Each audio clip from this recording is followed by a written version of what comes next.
All right, so it's a pretty big story. This is some breaking news here. The FDA has officially given full approval to the Pfizer vaccine. So, against coronavirus, of course. So, this is a big deal. Obviously, it had emergency use authorization, which is allowed during emergencies like pandemics. So, people were lying and calling it an experimental vaccine. It was not experimental. It's not true at all. It went through emergency use trials and it was approved. Now, obviously, they can't use the excuse of it not being fully authorized.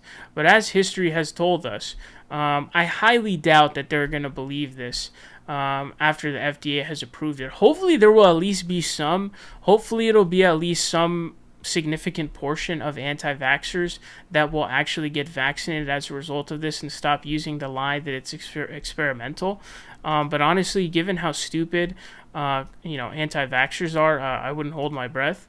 It says FDA grants full approval to Pfizer's COVID-19 vaccine. Food and Drug Administration on Monday granted the Pfizer-BioNTech COVID-19 vaccine full approval in a highly anticipated move that's expected to boost vaccinations and spark more mandates nationwide. The federal agency reached the milestone of issuing the first complete authorization for a COVID-19 vaccine after an approximately 3-month review of Pfizer and its German partner BioNTech's application to the FDA for full approval. The vaccine will be marketed as Comirnaty? I don't even know. That's a horrible name. Comirnaty, I think, with the full authorization applying to vaccine recipients age 16 and older, the FDA announced in a release. FDA's emergency use authorization will remain in place for those between the ages of 12 and 15. The emergency use authorization also still applies for a third dose for immunocompromised people. So now we are given this official FDA license, the official FDA approval. Hopefully this will spark more vaccinations.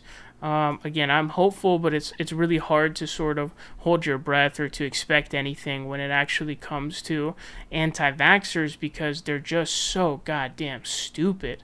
I even saw this video of this anti-vax dude who was talking about as an experimental jab. He was dealing with the coronavirus and he died like 8 days later. He was also an old guy, so what an idiot for taking a risk with coronavirus. You're in one of the high-risk groups and you get coronavirus to fuck around with it and, you won. You know what I mean? You won. I don't know what to tell you. So hopefully this gets more people to get the vaccine. You're also very privileged if you're in the United States because you can, vaccines are incredibly accessible in the U.S. In other countries, people just don't have that luxury. So the fact that people are even able to turn it down in the U.S. is just such a privileged position and such a luxury that it's really disgusting. But glad to see this. Hopefully more people will get vaccinated. Some breaking news here.